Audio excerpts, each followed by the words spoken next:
तो बच्चों आज हम लोग सीखेंगे कि लास्ट 10th की इंग्लिश का मोस्ट इम्पोर्टेंट क्वेश्चन।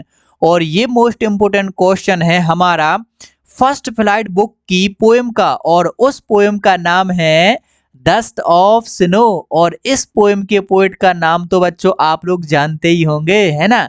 तो हमारी डस्ट ऑफ स्नो पोएम के पोएट का नाम है रॉबर्ट फ्रॉस्ट। तो यहाँ पर बच्चों आप लोगों ने ये डस्ट ऑफ स्नो पोएम है पहले से ही रीड कर ली होगी, है ना बच्चों। तो बहुत अच्छी बात है। लेकिन यदि बच्चों आप लोगों ने डस्ट ऑफ स्नो पोएम को रीड नहीं किया है तो उसका लिंक इस वीडियो के डिस्क्रिप्शन में दिया गया है, आप लोग इसको एक बार रीड जरूर कर लीजिए। क्योंकि आज हम लोग करने वाले हैं डस्ट ऑफ स्नो का एक very very very most important question. तो आप लोगों को सबसे पहले पोएम तो आनी चाहिए कि इस पोएम में क्या है, तो आप लोग एक बार जरूर पढ़ लीजिएगा, ठीक है बच्चों। तो आइए अब हम लोग करते हैं डस्ट ऑफ स्नो का एक बहुत ही मोस्ट इंपोर्टेंट क्वेश्चन। तो वो क्वेश्चन ये रहा आपके सामने। तो यहाँ पर बच्चों ये जो क्वेश्चन है ना, ये बड़ा ही इंपॉर्टेंट है। तो आइए सबसे पहले हम लोग इस क्वेश्चन को पढ़ते हैं। तो हमारा क्वेश्चन है right the central idea of the poem dust of snow. तो यहाँ पर बच्चों हमें सेंट्रल आइडिया लिखना है किसका, डस्ट ऑफ स्नो पोएम का। तो सेंट्रल आइडिया मतलब होता है केंद्रीय भाव। क्या होता है, केंद्रीय भाव। तो हमें डस्ट ऑफ स्नो पोएम का केंद्रीय भाव लिखना है, ठीक है। और ये क्वेश्चन कुछ इस प्रकार से भी पूछा जा सकता है, ये पूछा जा सकता है what is the message of the poem dust of snow. यानी कि डस्ट ऑफ स्नो पोएम का मैसेज है, संदेश है, कभी हमें क्या देना चाहते हैं। तो कुछ इस प्रकार से क्वेश्चन है पूछा जा सकता है। तो आइए अब हम देखते हैं कि आप लोग इसके आंसर में क्या लिख करके आएंगे। तो चलिए देखते हैं इसका आंसर। तो यहाँ पर ये रहा इसका आंसर। तो आप लोग इसका आंसर देख के स्क्रीनशॉट लेकर के तुरंत निकाल ना लीजिएगा, क्योंकि मैं आप लोगों को यहाँ पर केवल ये पढ़ के नहीं बताने वाला, बल्कि आप लोगों को यहाँ पर एक्सप्लेन करने वाला हूँ ताकि आप लोगों को बहुत अच्छे से समझ में आ जाए और आप लोग याद कर पाए। तो ध्यान से सुन लीजिएगा पहले, ठीक है। तो यहाँ पर है, चलिए पढ़ते हैं। This poem has written by Robert Frost. तो सबसे पहली लाइन में आप लोग क्या लिखेंगे, this poem has written by Robert Frost. यानी कि ये जो पोएम है वो रॉबर्ट फ्रॉस्ट के द्वारा लिखी गई है। आगे it is short but forceful poem. तो ये शॉर्ट है मतलब एक छोटी सी पोएम है, लेकिन बहुत ही फोर्सफुल यानी कि प्रभावपूर्ण कविता है। In this poem the poet says that even a single movement has a large significance in changing one's attitude and life. तो यहाँ पर बच्चों हमें पोएट ये कहना चाहता है, in this poem the poet says that, यहाँ पर इस कविता में कवि हमसे ये कह रहा है कि किसी के एटीट्यूड को यानी किसी के स्वभाव को, किसी के दृष्टिकोण को और किसी की जिंदगी को बदलने के लिए एक क्षण भी बहुत ही महत्वपूर्ण होता है ना। कि जो एक मूवमेंट होता है, एक छोटा सा मूवमेंट होता है, उस मूवमेंट से भी किसी की जिंदगी या स्वभाव है बदल सकता है। तो आप लोगों रिलेट कर पा रहे होंगे कि पोएट की लाइफ में कौन सा मूवमेंट आया था, एक छोटा सा। तो यहाँ पर मैंने वो लिखा ही है, देखिए जरा आगे। The poet was feeling very sad but as soon as the crow dropped the dust of snow the poet's mood changed and became happy.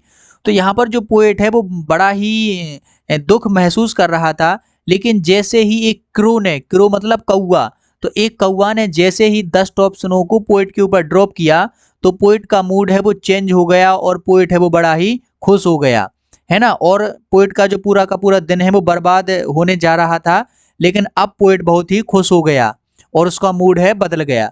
तो यहाँ पर एक जो क्रो है उसने जैसे ही डस्ट ऑफ स्नो को, डस्ट ऑफ स्नो मतलब बर्फ की धूल को पोएट के ऊपर गिराया तो उसका मूड बिल्कुल चेंज हो गया, है ना। तो ऐसे ही कई क्षण हमारे जीवन में आते हैं छोटे छोटे, और वो हमारे जीवन को या स्वभाव को बदल देते हैं। तो यहाँ पर हमारा ये सेंट्रल आइडिया बिल्कुल कंप्लीट हो गया है। अब आप लोग इसका स्क्रीनशॉट ले सकते हैं। और एक बात ध्यान रखना, स्क्रीनशॉट केवल आपके मोबाइल में ही ना सेव रह जाए, है ना बच्चों। आप लोग इस सेंट्रल आइडिया को दिमाग में सेव कर लीजिए ताकि ये आपके एग्जाम में आए और आप इसे बहुत ही अच्छे तरीके से लिख पाएं। तो आप लोग इसे याद कर लीजिएगा। और वैसे भी आप लोगों को तो याद हो ही गया होगा, यदि नहीं हुआ है तो एक बार फिर से देखिए, छोटा सा ही वीडियो है ना, ज्यादा बड़ा नहीं है, तो एक बार फिर से देख लीजिए, है ना, और फिर अच्छे से याद कर लीजिए। और याद करने के बाद एक बार आप लोग इसको लिख के जरूर देख लीजिएगा, ताकि आप लोगों को ये कभी भी ना भूले और आप लोग अपने एग्जाम में बहुत ही अच्छे तरीके से लिख पाए। ठीक है बच्चों, तो चलिए अब हम लोग बढ़ते हैं हमारे नेक्स्ट सेंट्रल आइडिया की तरफ, जो ही है इसी की सेकंड पोएम का, है ना। तो चलिए बढ़ते हैं। तो यहाँ पर ये वही है हमारी मोस्ट इंपोर्टेंट क्वेश्चन है और ये हमारा फर्स्ट फ्लाइट का, और इसका नाम है बच्चों हमारी पोएम का फायर एंड आइस। क्या है बच्चों हमारी इस पोएम का नाम? फायर एंड आइस, यानी कि आग और बर्फ। और इसके जो पोएट हैं वो भी कौन है बच्चों? Robert Frost.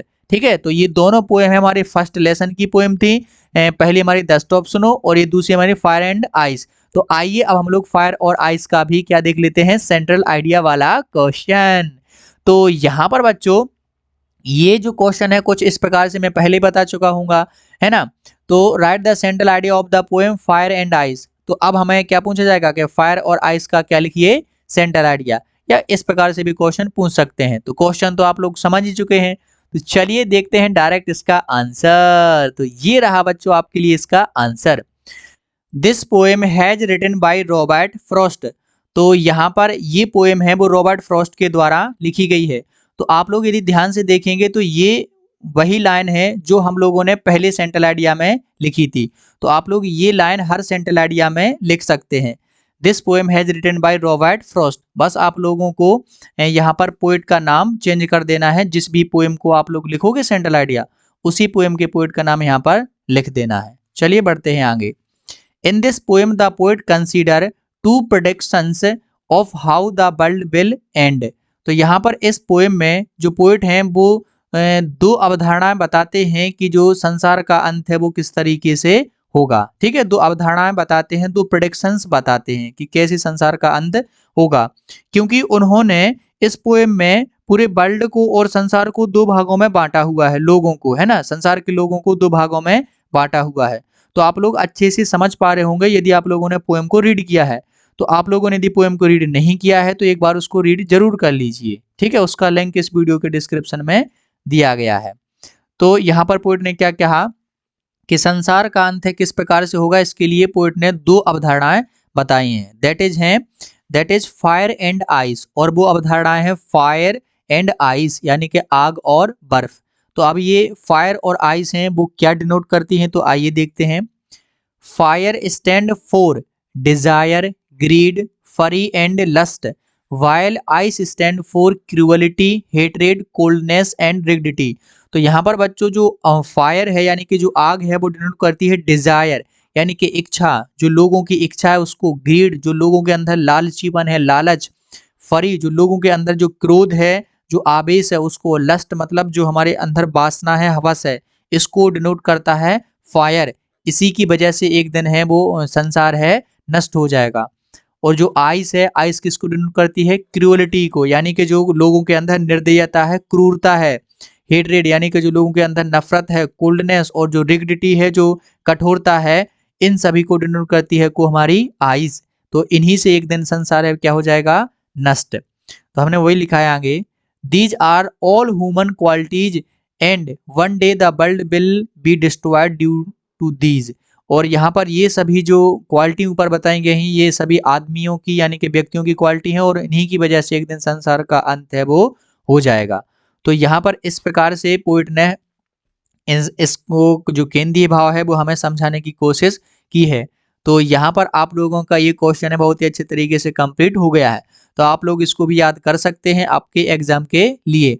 और चलिए मैं मिलता हूं आप लोगों को नेक्स्ट क्वेश्चन के साथ बहुत ही जल्द। तब तक के लिए पढ़ते रहिए और खुश रहिए।